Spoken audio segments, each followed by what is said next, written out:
Martin, clear now by just the 2 seconds over Marc Marquez, although I don't think that's anything for the fans of the championship leader to worry about, and I'm sure he won't be grateful for his good friend and Maverick Vinales both crashing, but that has let Pecco Bagnaia off the hook in 4th place. Last lap on the way then here in this sprint. I don't know if you saw that, Simon. I don't know if you got some very quick observations as we look at Martin on this last lap. Yes, you're right. I'm with you, Matt. A slipstream, and not only do you get sucked in, but the front wings, part of their advantage is putting load onto the front tyre so you can brake harder. And when you're in the slipstream, you grab the brake there, it's got loads of kilos less pressure, so that's why the front locked.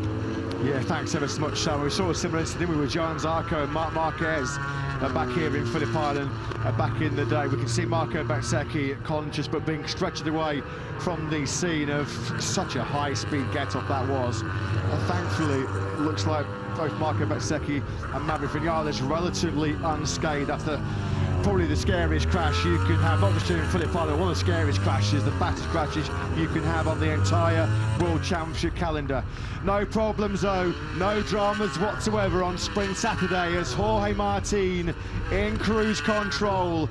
A magic lap time to take pole position this morning, and he's produced more magic in a TSO sprint as Martin crosses the line here in Phillip Island. The checker flag waved by 9 times Formula 1 race winner and proper MotoGP fan Mark Webber. Marc Marquez then does take the checker flag in 2nd place. That's a brilliant recovery by Marquez. He was 8th, wasn't he, in the first sector on the very first lap, having run in hot at the Dewan corner. Bastianini then does take a podium in 3rd place.